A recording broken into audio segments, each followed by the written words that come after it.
Hello दोस्तों, कैसे हैं आप लोग। मैं आशा करता हूँ आप लोग बहुत अच्छे होंगे।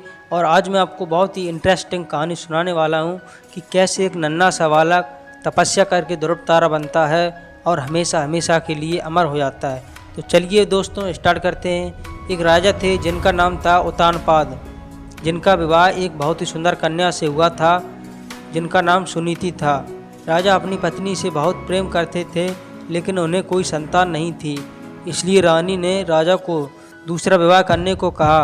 राजा अपनी पत्नी से बहुत प्रेम करते थे, इसलिए दूसरी शादी करने से मना कर दिया और कहा कि दूसरी पत्नी आने से तुम्हारा स्थान मेरे लिए कम हो जाएगा। जिस पर सुनीति ने कहा, मुझे आप पर पूर्ण विश्वास है, ऐसा नहीं होगा।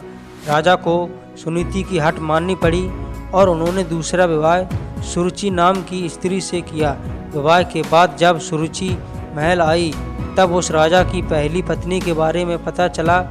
यह जानने के बाद सुरुचि ने कहा कि जब तक आपकी पहली पत्नी वन में नहीं जाएगी महल को छोड़कर, तब तक वो महल में प्रवेश नहीं करेगी।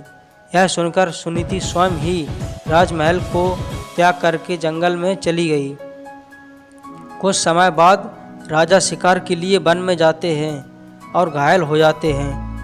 यह बात जब जंगल में रहने वाली उसकी पहली पत्नी को पता चलती है तो वो राजा को अपनी कुटिया में लाकर उनका इलाज व उनकी देखरेख करने लगती हैं। राजा कई दिनों तक अपनी पहली पत्नी के साथ रहते हैं। उस दौरान सुनीति गर्भवती होकर एक बच्चे को जन्म देती है जिसका नाम ध्रुव रखा जाता है, लेकिन राजा को उसके गर्भधारण का पता नहीं चलता।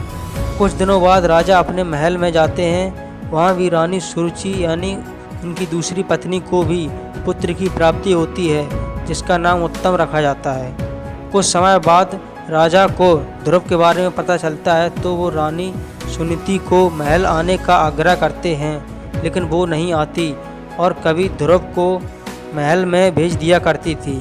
यह जब देखकर रानी सुरुचि को ध्रुव से घृणा होने लगती है।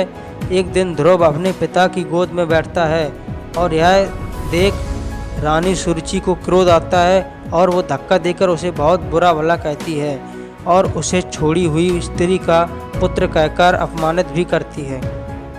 नन्हा ध्रुव कुटिया में आकर अपनी माँ को पूरा घटनाक्रम सुनाता है। तब सुनीति उसे समझाती है कि बेटा, अगर कोई बुरा कहे तो उसके बदले में उसे बुरा मत कहो, इससे तुम्हारी ही हानि होगी। अगर तुम अपने पिता की गोद में सह सम्मान बैठना चाहते हो, भगवान विष्णु की उपासना करो, वो जगत पिता हैं। अगर बैठना है तो उनकी गोद में बैठो।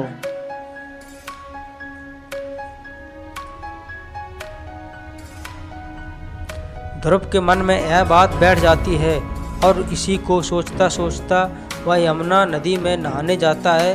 वहाँ उसकी मनोदशा जानकर नारद मुनि आते हैं और ध्रुव को भगवान की भक्ति की प्रक्रिया यानी विधि बताते हैं, जिसे जानने के बाद ध्रुव कठोर तपस्या में लीन हो जाता है। कई महीनों तक खड़े होकर तपस्या करता है, कभी जल में तपस्या करता है तो कभी एक उंगली पर खड़े होकर तपस्या करता है। ध्रुव की इस तपस्या को देखकर भगवान उसके सामने प्रकट होते हैं और ध्रुव उनसे कहता है कि मेरी दूसरी माँ मुझे अपने पिता की गोद में बैठने नहीं देती। मेरी माँ कहती है कि आप इस सृष्टि के पिता हैं, इसलिए मुझे आपकी गोद में बैठना है। भगवान उसकी इच्छा को पूरी करते हैं और उसे तारा बनाने का आशीर्वाद देते हैं। उसी दिन से आज तक आसमान में उत्तर दिशा की ओर ध्रुव तारा चमक रहा है। चलिए दोस्तों, आप लोगों को कहानी कैसी लगी कमेंट में ज़रूर बताएं और ऐसी ही रोचक कहानियों को सुनने के लिए हमारे चैनल को सब्सक्राइब करें। तो दोस्तों मिलते हैं अगली वीडियो में, तब तक के लिए बाय।